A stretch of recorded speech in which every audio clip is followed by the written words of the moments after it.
Parmi les approches qui fonctionnent les mieux, notamment sur l'investissement en bourse, sur les marchés financiers, c'est vraiment l'approche passive en utilisant le vecteur des trackers ou des ETF. C'est d'ailleurs pour ça que j'ai fait des dizaines et des dizaines de vidéos sur cette chaîne à ce sujet, parce que c'est vraiment quelque chose qui fonctionne. Donc si c'est un sujet qui t'intéresse, n'hésite pas à jeter un coup d'œil, tu verras, tu retrouveras tout un tas de contenu dans la playlist bourse, notamment sur ce sujet d'investissement via les ETF, les trackers, etc. Et c'est vrai que globalement, parmi toutes les études que je t'ai déjà présentées, il y a beaucoup d'études qui montrent que l'approche passive, globalement sur le long terme, fonctionne bien mieux que l'approche active, mais que le market timing, donc le fait de déterminer les meilleurs moments pour pouvoir rentrer ou sortir du marché, c'est vraiment quelque chose à éviter, surtout pour les particuliers, parce que quand bien même tu arriverais à un moment donné à prédire entre guillemets une crise financière ou un prochain crack, bah, globalement en fait sur le long terme ça représenterait beaucoup plus un facteur chance important qu'une réelle capacité ou une réelle compétence que tu pourrais avoir de ton côté pour essayer de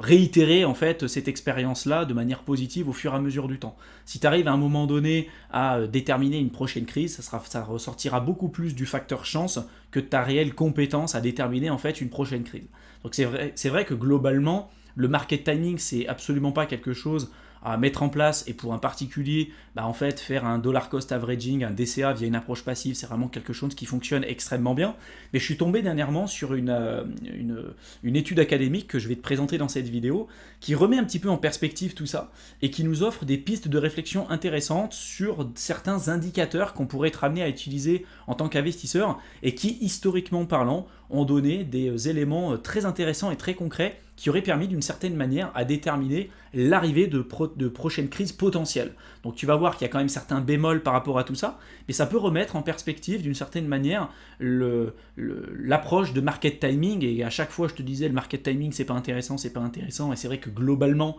on a mieux compte fait de ne pas utiliser cette approche de market timing, mais tu vas voir que encore une fois cette approche académique elle permet de remettre en perspective tout ça et de mieux comprendre ce qui peut se cacher derrière pour voir éventuellement si on peut pas optimiser notre manière de gérer notre portefeuille. Donc tout ce que je vais te présenter ici, ce sera issu de ce papier de recherche là que je te mets à l'écran. Je te mettrai le lien dans la barre d'infos si tu veux croiser les sources et si tu veux éventuellement regarder le papier de recherche de ton côté. Parce que là je vais essayer de pointer du doigt les points qui sont selon moi les plus importants, mais c'est un papier de recherche qui est quand même assez dense, surtout si tu veux rentrer dans le détail, donc je vais bien évidemment pas pouvoir tout revoir dans cette vidéo. Mais globalement, ce qu'il faut que tu retiennes, c'est qu'il y a un consensus général d'un point de vue économique, même d'un point de vue financier, quand tu t'intéresses à l'investissement, c'est que globalement, on dit tout le temps que c'est impossible de prédire avec certitude les prochaines crises. Même Warren Buffett, même Ray Dalio, même les multimilliardaires disent qu'il y a certains éléments, on peut éventuellement se poser certaines questions, mais que c'est impossible d'être sûr à 100% de prédire les certaines crises. Par contre, il y a certaines études, dont celle là que je te présente à l'écran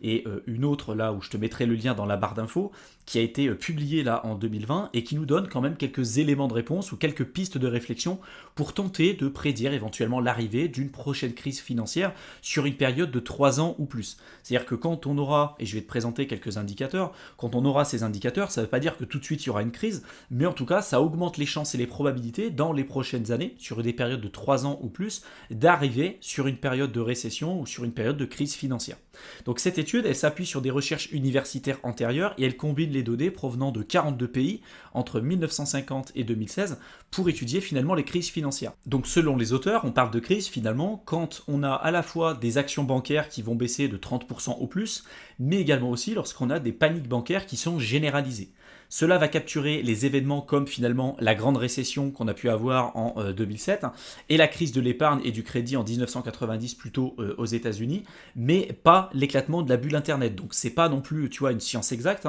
On a certains événements historiques qui vont pouvoir rentrer dans le modèle d'analyse, mais des fois pas forcément. Donc ils ont essayé de simplifier au maximum le processus et là ils ont essayé de se focaliser finalement sur deux critères, les deux que je t'ai donnés un petit peu plus tôt. Donc les crises financières ont tendance à suivre des périodes caractérisées à la fois par une dette élevée et une croissance du prix des actifs. Et donc là, c'est pour ça que les auteurs sont allés un petit peu plus loin et ils ont défini finalement des périodes à risque comme par exemple celle que je t'ai dit avec l'arrivée d'une crise financière potentielle dans les 3 ans et plus, à l'aide de deux critères. Premièrement, la croissance de la dette sur 3 ans, elle se situe dans les 20% supérieurs des augmentations historiques, et également aussi si la croissance des prix des actifs sur 3 ans dans un tiers supérieur des augmentations historiques. C'est-à-dire que quand à la fois on a a une croissance de la dette sur 3 ans qui augmente de manière bien plus importante et bien plus significative que ce qu'on aura pu retrouver historiquement parlant, et qu'en plus de ça, on a une croissance du prix des actifs sur 3 ans qui dépasse sa moyenne en fait historique, bah ça en général ça pue un petit peu hein, d'un point de vue financier, et ça peut éventuellement prédire l'arrivée potentielle d'une prochaine crise financière dans les 3 ans ou plus à venir. Et en fait ça se situe dans le carré rouge, tu vois. Quand on a une augmentation importante et significative de la dette, et en plus de ça, une croissance importante et significative par rapport à ce qu'on a pu avoir historiquement parlant de la croissance. Et donc là, on se situe dans la zone rouge, et là, quand on est vraiment dans la zone rouge, c'est là où c'est la zone la plus à risque pour l'arrivée d'une, on va dire, d'une crise financière majeure dans les prochaines années. Ensuite, on nous présente ce tableau qui représente en fait la probabilité d'entrer dans une crise financière une fois qu'on se situe dans la zone rouge que je t'ai montré un petit peu plus tôt, que ce soit pour les business, household, donc c'est les ménages hein, en réalité, et les deux, quand on analyse les deux en même temps. Et ce qu'on remarque, c'est que plus on va avoir un horizon de temps relativement long, plus on va augmenter nos chances et nos probabilités, une fois qu'on se situe dans la zone rouge, bah, d'avoir éventuellement une crise financière, économique ou une récession qui se matérialise à un moment donné ou à un autre. Pour le cas des business, par exemple, si on se situe dans la zone rouge, la crise d'ici un an, si on regarde les données historiques, il y a 13,3% de chances que ça arrive. Par contre, sur une période de 4 ans, il y a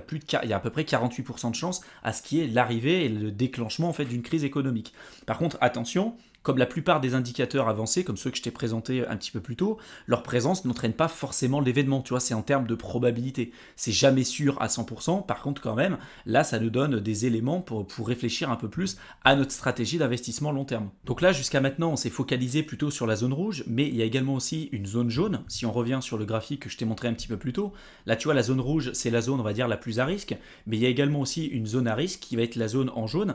Si on se situe trop longtemps à l'intérieur, il y a aussi une chance importante et significative d'avoir le déclenchement d'une crise économique ou d'une crise financière majeure dans les prochaines années. Et c'est ce qui est représenté sur ce graphique. En analysant finalement la zone jaune et la zone rouge pour le secteur de l'immobilier, on se rend compte que souvent les zones jaunes et les zones rouges vont précéder des chutes ultérieures des prix de l'immobilier, notamment à la fin des années 1980 et avant la crise financière et la crise des subprimes en 2008 que tu as sans doute déjà connue.